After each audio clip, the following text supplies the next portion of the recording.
주님께서 모세에게 말씀하셨다.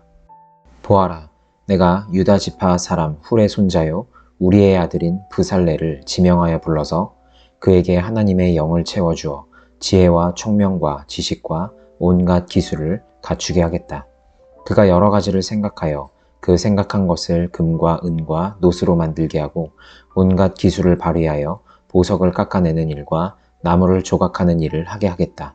분명히 나는 단 지파 사람 아히사막의 아들 오홀리압의 브살렐과 함께 일하게 하겠다.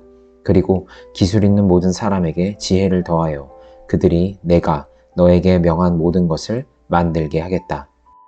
회막과 증거궤와 그 위에 덮을 속죄판과 회막에 딸린 모든 기구와 상과 거기에 딸린 기구와 순금 등잔대와 거기에 딸린 모든 기구와 분향단과 번제단과 거기에 딸린 모든 기구와 물두멍과 그 받침과 제사장 일을 할 때에 입는 잘 짠 옷, 곧 제사장 아론의 거룩한 옷과 그 아들들의 옷과 성별하는 기름과 성소에서 쓸 향기로운 향을 그들이 내가 너에게 명한 대로 만들 것이다. 주님께서 모세에게 말씀하셨다. 너는 이스라엘 자손에게 일러라. 너희는 안식일을 지켜라. 이것이 너희 대대로 나와 너희 사이에 세워진 표징이 되어 너희를 거룩하게 구별한 이가 나 주임을 알게 할 것이다. 안식일은 너희에게 거룩한 날이므로 너희는 안식일을 지켜야 한다. 그날을 더럽히는 사람은 반드시 죽여야 한다. 그날에 일을 하는 사람은 누구든지 자기의 결례로부터 제거될 것이다. 엿새 동안은 일을 하고 이렛날은 나 주에게 바친 거룩한 날이므로 완전히 쉬어야 한다. 안식일에 일하는 사람은 반드시 죽여야 한다. 이스라엘 자손은 이 안식일을 영원한 언약으로 삼아 그들을 대대로 지켜야 한다. 이것은 나와 이스라엘 자손 사이에 세워진 영원한 표징이니 이는 나 주가 엿새 동안 하늘과 땅을 만들고 이렛날에는 쉬면서 숨을 돌렸기 때문이다. 주님께서 시내산에서 모세에게 말씀을 마치시고 하나님이 손수 돌판에 쓰신 증거판 2개를 그에게 주셨다. 요한복음 10장. 내가 진정으로 너희에게 말한다. 양 우리에 들어갈 때에 문으로 들어가지 아니하고 다른 데로 넘어 들어가는 사람은 도둑이요 강도이다. 그러나 문으로 들어가는 사람은 양들의 목자이다. 문지기는 목자에게 문을 열어주고 양들은 그의 목소리를 알아듣는다. 그리고 목자는 자기 양들의 이름을 하나하나 불러서 이끌고 간다. 자기 양들을 다 불러낸 다음에 그는 앞서서 가고 양들은 그를 따라간다. 양들이 목자의 목소리를 알고 있기 때문이다. 양들은 결코 낯선 사람을 따라가지 않을 것이고 그에게서 달아날 것이다. 그것은 양들이 낯선 사람의 목소리를 알지 못하기 때문이다. 예수께서 그들에게 이러한 비유를 말씀하셨으나 그들은 그가 무슨 뜻으로 그렇게 말씀하시는지를 깨닫지 못하였다. 예수께서 다시 말씀하셨다. 내가 진정으로 너희에게 말한다. 나는 양이 드나드는 문이다. 나보다 먼저 온 사람은 다 도둑이고 강도이다. 그래서 양들이 그들의 말을 듣지 않았다. 나는 문이다. 누구든지 나를 통하여 들어오면 구원을 얻고 드나들면서 꼴을 얻을 것이다. 도둑은 다만 훔치고 죽이고 파괴하려고 오는 것뿐이다. 나는 양들이 생명을 얻고 또 더 넘치게 얻게 하려고 왔다. 나는 선한 목자이다. 선한 목자는 양들을 위하여 자기 목숨을 버린다. 삭구는 목자가 아니요 양들도 자기의 것이 아니므로 이리가 오는 것을 보면 양들을 버리고 달아난다. 그러면 이리가 양들을 물어가고 양떼를 흩어버린다. 그는 삭군이어서 양들을 생각하지 않기 때문이다. 나는 선한 목자이다. 나는 내 양들을 알고 내 양들은 나를 안다. 그것은 마치 아버지께서 나를 아시고 내가 아버지를 아는 것과 같다. 나는 양들을 위하여 내 목숨을 버린다. 나에게는 이 우리에 속하지 않는 다른 양들이 있다. 나는 그 양들도 이끌어와야 한다. 그들도 내 목소리를 들을 것이며 한 목자 아래에서 한 무리 양떼가 될 것이다. 아버지께서 나를 사랑하신다. 그것은 내가 목숨을 다시 얻으려고 내 목숨을 기꺼이 버리기 때문이다. 아무도 내게서 내 목숨을 빼앗아 가지 못한다. 나는 스스로 원해서 내 목숨을 버린다. 나는 목숨을 버릴 권세도 있고 다시 얻을 권세도 있다. 이것은 내가 아버지께로부터 받은 명령이다. 이 말씀 때문에 유대 사람들 가운데 다시 분열이 일어났다. 그 가운데서 많은 사람이 말하기를 그가 귀신이 들려서 미쳤는데 어찌하여 그의 말을 듣느냐 하고 또 다른 사람들은 말하기를 이 말은 귀신이 들린 사람의 말이 아니다. 귀신이 어떻게 눈먼 사람의 눈을 뜨게 할 수 있겠느냐 하였다. 예루살렘은 성전 봉헌절이 되었는데 때는 겨울이었다. 예수께서는 성전 경내에 있는 솔로몬 주랑을 거닐고 계셨다. 그때의 유대 사람들은 예수를 둘러싸고 말하였다. 당신은 언제까지 우리의 마음을 졸이게 하시렵니까? 당신이 그리스도이면 그렇다고 분명하게 말하여 주십시오.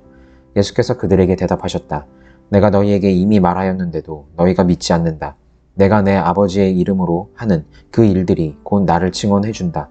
그런데 너희가 믿지 않는 것은 너희가 내 양이 아니기 때문이다. 내 양들은 내 목소리를 알아듣는다. 나는 내 양들을 알고 내 양들은 나를 따른다. 나는 그들에게 영생을 준다. 그들은 영원토록 멸망하지 아니할 것이요 또 아무도 그들을 내 손에서 빼앗아 가지 못할 것이다. 그들을 나에게 주신 내 아버지는 만유보다도 더 크시다. 아무도 아버지의 손에서 그들을 빼앗아 가지 못한다. 나와 아버지는 하나이다. 이때에 유대 사람들이 다시 돌을 들어서 예수를 치려고 하였다. 예수께서 그들에게 말씀하셨다. 내가 아버지의 권능을 힘입어서 선한 일을 많이 하여 너희에게 보여주었는데 그 가운데서 어떤 일로 나를 돌로 치려고 하느냐? 유대 사람들이 대답하였다. 우리가 당신을 돌로 치려고 하는 것은 선한 일을 하였기 때문이 아니라 하나님을 모독하였기 때문이요. 당신은 사람이면서 자기를 하나님이라고 하였소. 예수께서 그들에게 말씀하셨다. 너희의 율법에 내가 너희를 신들이라고 하였다 하는 말이 기록되어 있지 않느냐. 하나님의 말씀을 받은 사람들을 하나님께서 신이라고 하셨다. 또 성경은 패하지 못한다. 그런데 아버지께서 거룩하게 하여 세상에 보내신 사람이 자기를 하나님의 아들이라고 한 말을 가지고 너희는 그가 하나님을 모독한다고 하느냐. 내가 내 아버지의 일을 하지 아니하거든 나를 믿지 말아라. 그러나 내가 그 일을 하고 있으면 나를 믿지는 아니할지라도 그 일은 믿어라. 그리하면 너희는 아버지께서 내 안에 계시고 또 내가 아버지 안에 있다는 것을 깨달아 알게 될 것이다. 그러므로 그들이 다시 예수를 잡으려고 하였으나 예수께서는 그들의 손을 벗어나서 피하셨다.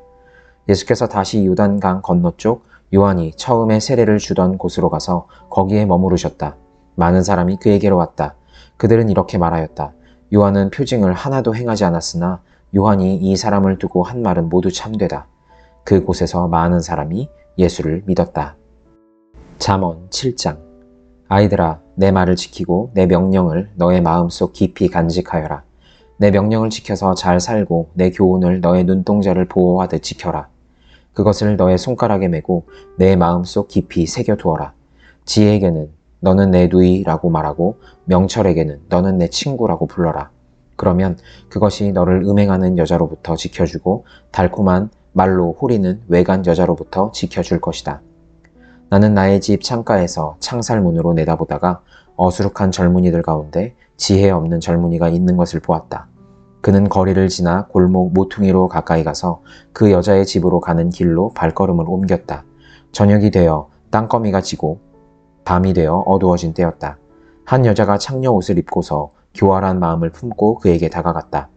그 여자는 마구 떠들며 예의 없이 굴며 발이 집에 머물러 있지를 못한다. 때로는 이 거리에서 때로는 저 광장에서 길목마다 몸을 숨기고 있다가 그 젊은이를 와락 붙잡고 입을 맞추며 뻔뻔스러운 얼굴로 그에게 말하였다. 오늘 나는 화목제를 드려서 서원한 것을 실행하였습니다. 그래서 나는 당신을 맞으러 나왔고 당신은 애타게 찾다가 이렇게 만나게 되었습니다.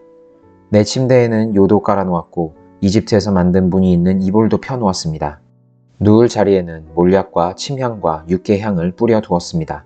자, 어서 가서 아침이 되도록 한껏 사랑에 빠지고 서로 사랑하면서 즐깁시다. 남편도 먼 여행길을 떠나서 집에 없습니다. 돈 주머니를 가지고 갔으니 보름달이 뜰 때라야 집에 돌아올 겁니다. 이렇게 여러 가지 달콤한 말로 유혹하고 호리는 말로 꿰니 그는 선뜻 이 여자의 뒤를 따라 나섰다.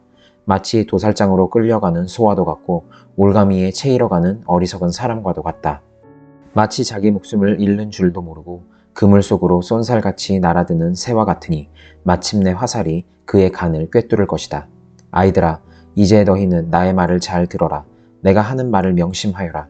내 마음이 그 여자가 가는 길로 기울지 않게 하고 그 여자가 가는 길로 빠져들지 않게 하여라.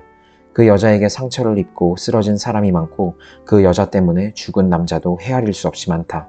그런 여자의 집은 스올로 트인 길이며 죽음의 안방으로 내려가는 길이다. 갈라디아서 6장. 형제자매 여러분, 어떤 사람이 어떤 죄에 빠진 일이 드러나면 성령의 인도하심을 따라 사는 사람인 여러분은 온유한 마음으로 그런 사람을 바로 잡아주고 자기 스스로를 살펴서 유혹에 빠지지 않도록 조심하십시오. 여러분은 서로 남의 짐을 져 주십시오. 그렇게 하면 여러분이 그리스도의 법을 성취하실 것입니다. 어떤 사람이 아무것도 아니면서 무엇이 된 것처럼 생각하면 그는 자기를 속이는 것입니다. 각 사람은 자기 일을 살펴보십시오. 그러면 자기에게는 자랑거리가 있더라도 남에게까지 자랑할 것은 없을 것입니다. 사람은 각각 자기 몫의 짐을 져야 합니다. 말씀을 배우는 사람은 가르치는 사람과 모든 좋은 것을 함께 나누어야 합니다. 자기를 속이지 마십시오. 하나님은 조롱을 받으실 분이 아니십니다. 사람은 무엇을 심든지 심은 대로 거둘 것입니다. 자기 육체에다 심은 사람은 육체에서 썩을 것을 거두고 성령에다 심는 사람은 성령에게서 영생을 거둘 것입니다. 선한 일을 하다가 낙심하지 맙시다. 지쳐서 넘어지지 아니하면 때가 이를 때에 거두게 될 것입니다. 그러므로 기회가 있는 동안에 모든 사람에게 선한 일을 합시다. 특히 믿음의 식구들에게는 더욱 그렇게 합시다. 보십시오. 내가 여러분에게 직접 이렇게 큰 글자로 적습니다. 육체의 겉모양을 꾸미기를 좋아하는 사람은 여러분에게 할례를 받으라고 강요합니다. 그것은 그들이 그리스도의 십자가 때문에 받는 박해를 면하고자 하는 것입니다. 할례를 받는 사람들 스스로도 율법을 지키지 않으면서 여러분에게 할례를 받게 하려는 것은 여러분의 육체를 이용하여 자랑하려는 것입니다. 그런데 내게는 우리 주 예수 그리스도의 십자가밖에는 자랑할 것이 아무것도 없습니다. 그리스도로 말미암아 내 쪽에서 보면 세상이 죽었고 세상 쪽에서 보면 내가 죽었습니다. 할례를 받거나 안 받는 것이 중요한 것이 아니라 새롭게 창조되는 것이 중요합니다. 이 표준을 따라 사는 사람들에게와 하나님의 백성 이스라엘에게 평화와 자비가 있기를 빕니다. 이제부터는 아무도 나를 괴롭히지 마십시오. 나는 내 몸에 예수의 상처 자국을 지고 다닙니다. 형제 자매 여러분, 우리 주 예수 그리스도의 은혜가 여러분의 심령에 있기를 빕니다. 아멘.